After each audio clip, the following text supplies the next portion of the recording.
रोशनी की ननंद रेखा कॉलेज में पढ़ाई करती थी। रोशनी अपने सास, पति और ननंद के साथ रहती थी। कॉलेज बंद हो जाने के कारण रेखा की ऑनलाइन क्लास चल रही थी।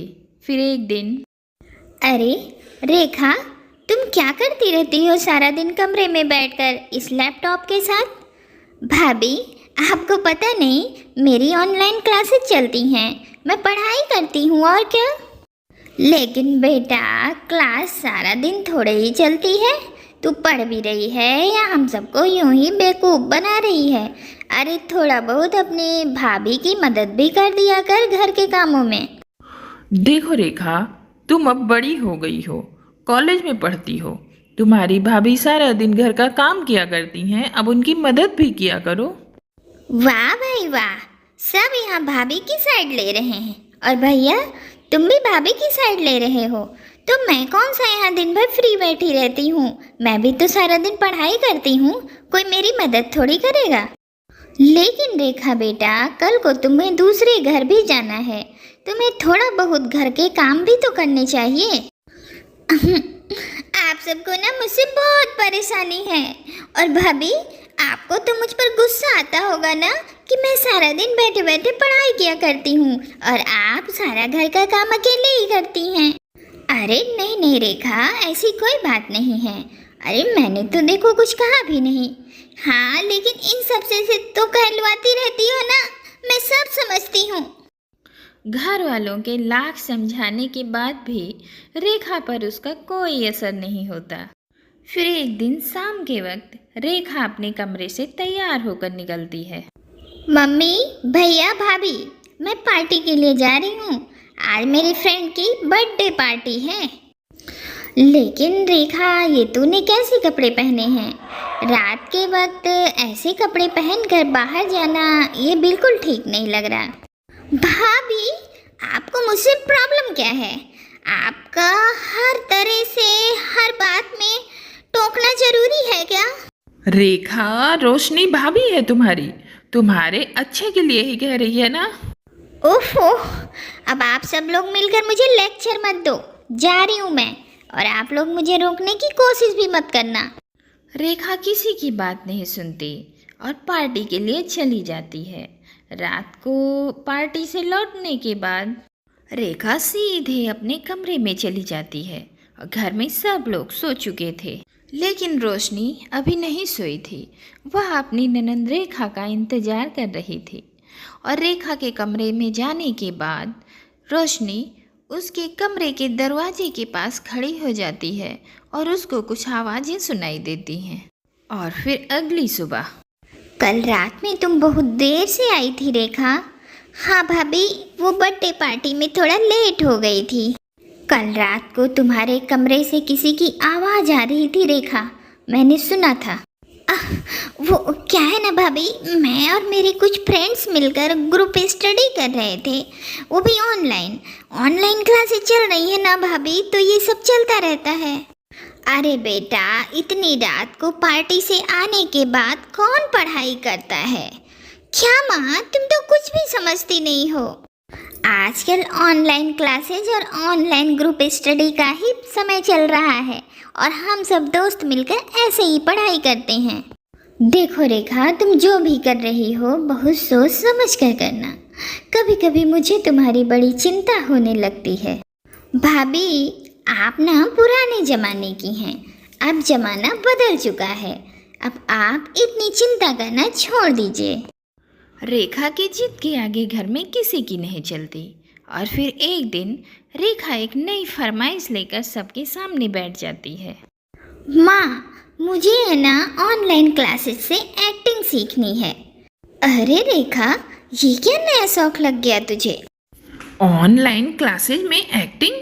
तुम्हें एक्टिंग सीखने की क्या ज़रूरत है? पढ़ाई में मन लगाओ।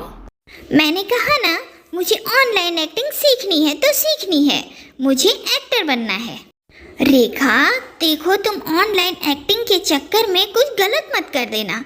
और ये ऑनलाइन एक्टिंग से कोई एक्टर नहीं बन जाता, एक्टर बनने के लिए बहुत मेहनत करनी पड़ती है।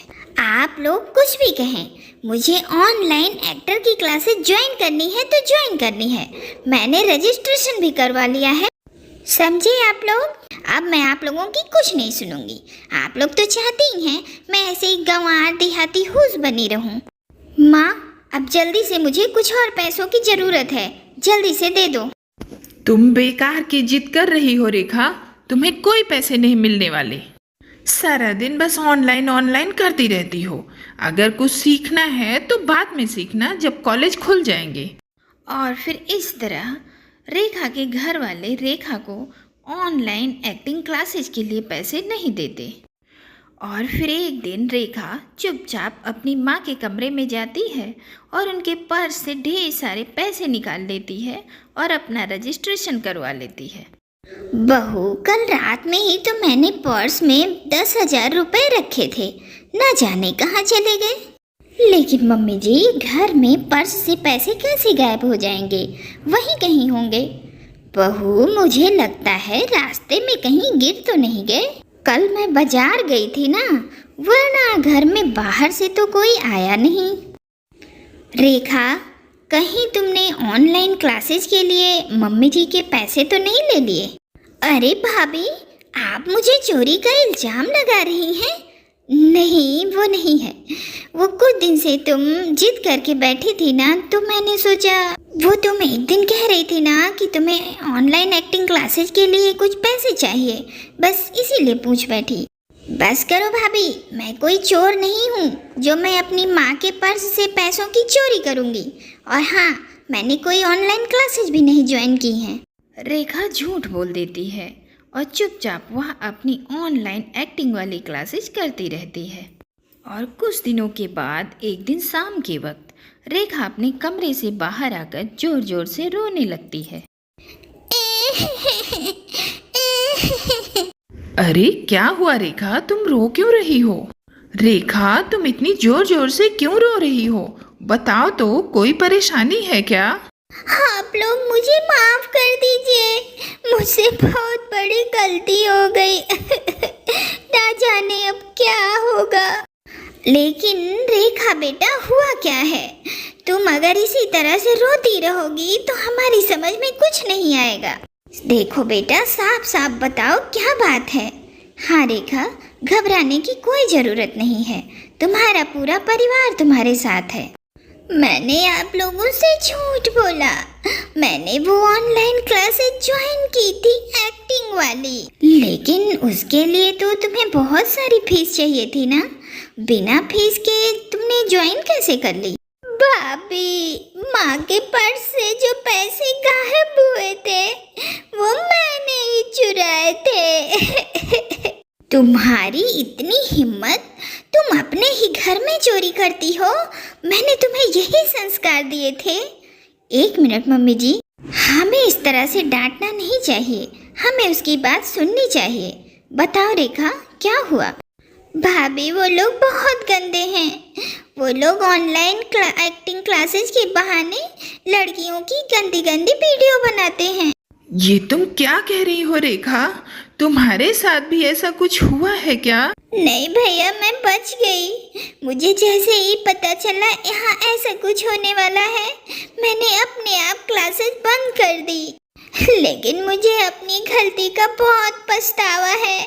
भैया, भाभी, माँ, आप लोग मुझे माफ कर दीजिए। अरे, अपने ही घर में तूने चोरी की और ऊपर से ये सब। अरे, क्या करूँ मैं तुम्हारा? मम्मी जी रुक जाइए। हमें रेखा को ऐसे डांटना नहीं चाहिए, बल्कि इस मुश्किल वक्त में हमें उसका साथ देना चाहिए। रेखा, पर तुम वादा करो कि तुम आगे से ऐसा कुछ नहीं करोगी। मुझे माफ़ कर दीजिए भाभी, मैंने आपको हमेशा गलत समझा। लेकिन मैं आपसे वादा करती हूँ कि मैं आगे से ऐसा कोई गलत काम नहीं करूँगी जिससे किसी भी तरह की परेशानी हो। देखो रेखा, ये इंटरनेट और ऑनलाइन की दुनिया बहुत उल्टी है। यहाँ हमें पता ही नहीं चलता कि क्या सही है क्या गलत। लेकिन ऐसी स्थिति में हमें अपने बड़ों की बात माननी चाहिए और अपने बड़ों से सलाह लेकर ही इस ऑनलाइन की दुनिया में कदम रखना चाहिए, वरना पछतावे के अलावा यहाँ कुछ हासिल नहीं होता। समझी? अब आगे से कुछ करना हो तो हमसे या अपनी भाभी से या माँ से पहले सलाह ले लेना, तभी कुछ करना। ठीक है भैया, मैं आगे से ध्यान रखूंगी। और फिर इसके बाद सब रेखा को अपना लेते हैं और उसे उसकी गलतियों को माफ़ कर देते हैं।